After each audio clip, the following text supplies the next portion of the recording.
உலகையே திரும்பி பார்க்க வைத்திருக்கும் ரஷ்யா கேன்சருக்கு தடுப்பூசி கண்டுபிடிப்பு இலவசமாக வழங்க முடியுமா?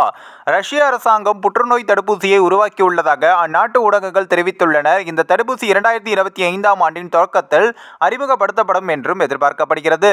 புற்றுநோய்க்கு எதிராக ரஷ்யா தனது சொந்த mRNA தடுப்பூசியை உருவாக்கியுள்ளது. இது நோயாளிகளுக்கு இலவசமாக விநியோகிக்கப்படும் என்று ரஷ்ய சுகாதார அமைச்சகத்தின் கதிரியக்க மருத்துவ ஆராய்ச்சி மையத்தின் பொது இயக்குனர் ஆண்ட்ரோ கப்ரின் தெரிவித்துள்ளார்.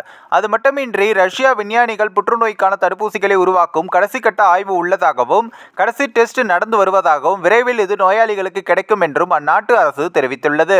கடந்த சில மாதங்களுக்கு முன்பே புடின் இது தொடர்பாக ஊடகங்களில் பேசுகையில், புற்றுநோய் தடுப்பூசிகள் மற்றும் இம்யூனோமோடுலேட்டரி மருந்துகளை நாங்கள் உருவாக்கியுள்ளோம். இதன் கடைசி கட்ட ஆய்வுகளை செய்து வருகிறோம்.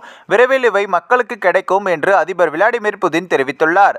விரைவில் இது மக்கள் பயன்பாட்டிற்கு வரும். இவை மக்களுக்கு நேரடி சிகிச்சை கொடுக்கும் பலனை விட அதிக பலனை கொடுக்கும். கேன்சர் பாதிப்பில் இருந்து மக்களை காக்கும் என்றும் தெரிவித்துள்ளார். ஆனால் இது என்ன மாதிரியான வேக்சின், ஊசியா, வேறு எதுவுமா என்ற கேள்வியும் எழுந்துள்ளது. எப்படி செயல்படும் என, என்ன தொழில்நுட்பம் எல்லாம் பயன்படுத்தப்பட்டுள்ளது என்றெல்லாம் புதின் விளக்கம் அளிக்கவில்லை.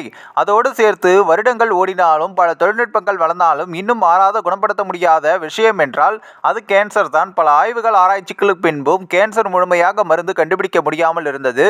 சில மருந்துகள் கேன்சருக்கு எதிராக நம்பிக்கை அளித்தாலும் முழுமையாக கேன்சரை குணப்படுத்த முடியாமல் இருந்தது. கீமோதெரபி தான் கேன்சருக்கு எதிராக முக்கியமான சிகிச்சை முறையாகவும் இருக்கிறது. இந்நிலையில் தான் தற்பொழுது கடந்த வருடம் கூட அமெரிக்காவில் கேன்சருக்கு எதிராக கண்டுபிடிக்கப்பட்ட மருந்து ஒன்று சோதனையில் கேன்சர் நோயாளிகளை குணப்படுத்தியுள்ளது. சோதனையில் கலந்து கொண்ட எல்லா கேன்சர் நோயாளிகளும் இந்த மருந்து எடுத்துக்கொண்ட பின் குணமடைந்த சம்பவம் உலக அளவில் கவனமும் ஈர்த்தது. இந்நிலையில் தான் தற்பொழுது இந்த ஒரு செய்தி அப்படி மக்களிடையே சந்தோஷத்தை கொடுத்துள்ளதாகவும் சொல்லப்படுகிறது. இந்த ஒரு வீடியோ குறித்து உங்களுடைய கருத்துக்களை நீங்க மறக்காம கமெண்ட்ஸ்ல சொல்லுங்க. நம்ம ஏஷியா நெட் நியூஸ் தமிழையும் தொடர்ந்து ஃபாலோ பண்ணுங்க.